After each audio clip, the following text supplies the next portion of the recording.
Hi ನನ್ನೆಲ್ಲ ಪ್ರೀತಿಯ ವೀಕ್ಷಕರಿಗೆ ಸ್ವಾಗತ. ಇದೇ ಡಿಸೆಂಬರ್ 11ನೇ ತಾರೀಕು ಡೆವಿಲ್ ಸಿನಿಮಾ, ಡಿ ಬಾಸ್ ಅವರ ಡೆವಿಲ್ ಸಿನಿಮಾ ರಿಲೀಸ್ ಆಗ್ತಾ ಇದೆ. ಸೊ ಅದರ ಪ್ರಯುಕ್ತವಾಗಿ ದಾವಣಗೆರೆ ಜಿಲ್ಲಾ ದರ್ಶನ್ ಅಭಿಮಾನಿಗಳ ಸಂಘದಿಂದ ಇವತ್ತು ಒಂದು ಸುದ್ದಿಗೋಷ್ಠಿಯನ್ನು ಕರೆದಿದ್ರು. ಈ ದಾವಣಗೆರೆಯಲ್ಲಿ ಸುದ್ದಿಗೋಷ್ಠಿಯನ್ನು ನಡೆಸಿದಂಥ ಜಿಲ್ಲಾ ಕಮಿಟಿ ಏನು ಮಾತಾಡ್ತು, ದರ್ಶನ್ ಅವರ ಸಿನಿಮಾದ ರೂಪರೇಷೆಗಳನ್ನು ಏನೇನು ಹೇಳಿದ್ರು, ಬನ್ನಿ ನೋಡೋಣ. ಚಾಲನೆಯು ದುಗಮ್ಮ ದೇವಸ್ಥಾನ ಸ್ಟಾರ್ಟ್ ಆಗಿ ಹೊಂಡ circle, Aruna circle, Vinobanagar, AVK road, ಗುಂಡಿ circle, BIT, Nutan college, ITI road, 60 ಅಡಿ ರೋಡ್, ಅಲ್ಲಿಂದ ನೇರವಾಗಿ ಈರುಳ್ಳಿ ಮಾರ್ಕೆಟ್, ಶಾಂತಿ ಟಕೀಸ್, ಅಲ್ಲಿಂದ ನೇರವಾಗಿ ಗೀತಾಂಜಲಿ ಮುಕ್ತಾಯವಾಗಲಿದೆ. ಅದಾದ ನಂತರ ಚಿತ್ರಮಂದಿರದಲ್ಲಿ ದರ್ಶನ್ ಅವರ ಕಟೌಟ್ಗೆ ಹೂವಿನ ಹಾರವನ್ನು ಹಾಕುವ ಮುಖಾಂತರ ಅಲ್ಲಿಂದ ಅದು ಮುಗಿದ ಕಾರ್ಯಕ್ರಮ ನಂತರ ಅನ್ನಸಂತರ್ಪಣೆ ಕಾರ್ಯಕ್ರಮ ಏರ್ಪಡಿಸಲಾಗಿದೆ. ನಾವು ಮಾಡ್ತೀವಿ ಬರೇ ಅಭಿಮಾನಿ ಸಂಘದಷ್ಟೇ. ಹೌದು, ಬರೀ ಅಭಿಮಾನಿ ಸಂಘದಷ್ಟೇ. ಸರ್ ಕೊಡ್ತೀವಿ ಸರ್.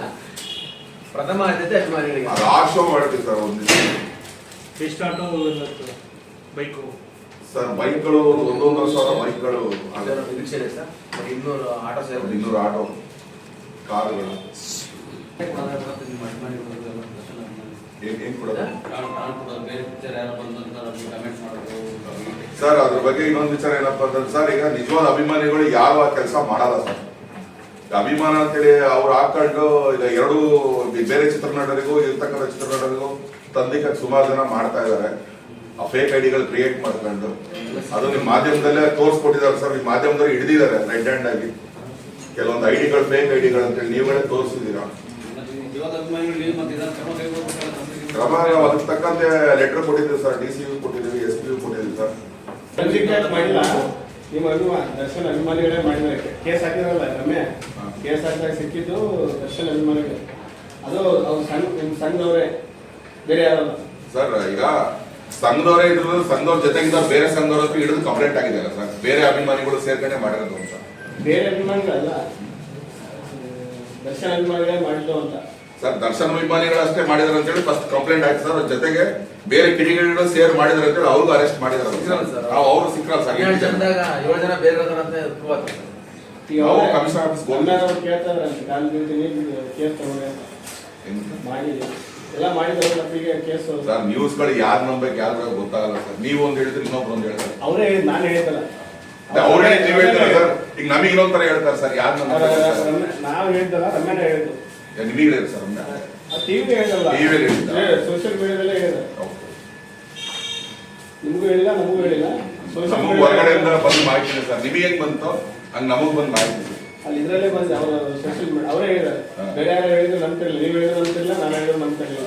ಅವರೇ ಹೇಳಿದ್ದಾರೆ. ನಮ್ಮನೆ ಪೋಸ್ಟ್ ಹಾಕಿದ್ರೆ ಅವ್ರ ಸ್ಕ್ರೀನ್ ಶಾಟ್ ಎಕ್ಸೆಲ್ ಅವ್ರೇನು ಟಿವಿಗಳಿಗೆ ಪೋಸ್ಟ್ ಮಾಡಿದ್ರಲ್ಲ, ಅವ್ರಿಗೆ ಮೆಸೇಜ್ ಮಾಡಿ ಅದನ್ನ ರಿಕ್ವೆಸ್ಟ್ ಮಾಡ್ಕೊಂಡಿದ್ರೆ ಅದನ್ನ ಅವರೇ ಶೇರ್ ಮಾಡ್ಕೊಂಡಿರಲ್ಲ. ಆ ತರ ಮಾಡಿದ್ರೆ ತಪ್ಪೇನಿಲ್ಲ. ಎಲ್ಲರ ಮನೇಲಿ ಹೆಣ್ಮಕ್ಳು ಒಂದೇ ದರ್ಶನ್ ಅವರೇನೇ ಮಾಡಿ ಅಂತ ಯಾರಿಗೆ ಹೇಳಿಲ್ಲ. ಅದು ಸಂಬಂಧಪಟ್ಟ ಯಾರು ಹೆಡ್ಡರವ್ರು ಯಾರು ಹೇಳಿಲ್ಲ. ಯಾರು ಅಭಿಮಾನಿಗಳು ಮಾಡಿದ್ರೆ ಈ ತರ ದುರ್ಗದ ಇನ್ಸಿಡೆಂಟ್ ಅನ್ನ ನೋಡಿ ಎಷ್ಟೋ ಜನ ಕಿತ್ತಿದ್ರು. ಇವಾಗ ಅದಕ್ಕಿಂತ 10 ಪಟ್ಟು ಅನಿಸ್ತಿದ್ದಾರೆ ಡೆವಿಲ್ದು. ಈಗ ನಾವು ಬರ್ಡೇ ಬಂದಾಗ ಪ್ರತಿ ಸಲ ನಮ್ ದುಡ್ಡು ಖರ್ಚು ಮಾಡ್ಕೊಂಡು ಎಷ್ಟು ಆಶ್ರಮಕ್ಕೆ ಮಾಡ್ತೀವಿ. ನಾವೆಲ್ಲೂ ಹೇಳ್ಕೊಳಲ್ಲ, ಯಾವ ಮೀಡಿಯಾಗೂ ಖರ್ಚಲ್ಲ ಸರ್. ಒಳ್ಳೇದ್ ಮಾಡ್ಬೇಕನ್ನೋ ಉದ್ದೇಶ ಒಳ್ಳೇದ್ ಮಾಡ್ತಾರೆ. ಸೊ ನೋಡಿದ್ರಲ್ಲ ವೀಕ್ಷಕರೇ, ಇದೇ ನಮ್ಮ ಮಾಧ್ಯಮದವರು ಕೇಳಿದಂತ ಪ್ರಶ್ನೆಗಳಿಗೆ ನಮ್ಮ ಡಿ ಬಾಸ್ ಅಭಿಮಾನಿಗಳ ಸಂಘದ, ದಾವಣಗೆರೆ ಜಿಲ್ಲಾ ದರ್ಶನ ಅಭಿಮಾನಿಗಳ ಸಂಘದ ಉತ್ತರ ಹೇಗಿತ್ತು ಅಂತ ನೀವು ನೋಡಿದ್ರಲ್ಲ. ಸೊ ಇದೇ 11ನೇ ತಾರೀಕು ಡೆವಿಲ್ ಸಿನಿಮಾ ಬರ್ತಾ ಇದೆ. ಸೊ ಬಾಸ್ ಒಳಗಡೆಗಿದ್ದಾರೆ, ಅಭಿಮಾನಿಗಳಿಗೆಲ್ಲ ನೋವಿದೆ. ಆದ್ರೂ ಕೂಡ ಬಾಸ್ ಸಿನಿಮಾ ಸೋಲ್ಬಾರ್ದು, ಬಾಸ್ ಸಿನಿಮಾ ಗೆಲ್ಬೇಕು. ಕಂಟೆಂಟ್ ತುಂಬಾ ಚೆನ್ನಾಗಿದೆ ಅಂತಾನೆ ನಮ್ಗೆಲ್ರಿಗೂ ಗೊತ್ತು. ಯಾಕಂದ್ರೆ ಟೀಸರ್ ಅಲ್ಲಿ ಆಲ್ರೆಡಿ ಎಲ್ರಿಗೂ ಭರವಸೆಯನ್ನ ಮೂಡಿಸಿದ್ದಾರೆ. ಸೊ ದಯವಿಟ್ಟು ಸಿನಿಮಾನ ಚಿತ್ರಮಂದಿರಗಳಿಗೆ ಬಂದು ಸಿನಿಮಾನ ನೋಡಿ. ಯಾಕೆಂದ್ರೆ ಬೇರೆಯವರು 4 ಭಾಷೆಗೆ ಒಬ್ರು ಸಿನಿಮಾ ಮಾಡಿರ್ಬೋದು, 5 ಭಾಷೆಗೆ ಒಬ್ರು ಸಿನಿಮಾ ಮಾಡಿರ್ಬೋದು, 5 ರಾಜ್ಯಗಳಿಗೆ ಒಬ್ರು ಸಿನಿಮಾ ಮಾಡಿರ್ಬೋದು. ಆದರೆ ಕರ್ನಾಟಕಕ್ಕೆ, ಕನ್ನಡಕ್ಕೆ ಒಂದೇ ಸಿನಿಮಾ, ದರ್ಶನ್ ಅವರು ಮಾಡಿರ್ತಕ್ಕಂಥ ಸಿನಿಮಾ ಅದೇ ಡಿ ಬಾಸ್ ಸಿನಿಮಾ. ದಯವಿಟ್ಟು ಕನ್ನಡದ ಅಭಿಮಾನಿಗಳು, ಕರ್ನಾಟಕದ ಜನತೆ ದಯವಿಟ್ಟು ಕನ್ನಡವನ್ನ ಗೆಲ್ಲಿಸಬೇಕು ಅಂದ್ರೆ ನೀವು ಡೆವಿಲ್ ಸಿನಿಮಾ ನೋಡ್ಲೇಬೇಕು. ಸೊ ಹಾಗಾಗಿ ಡೆವಿಲ್ ಸಿನಿಮಾನ ನೋಡೋಣ.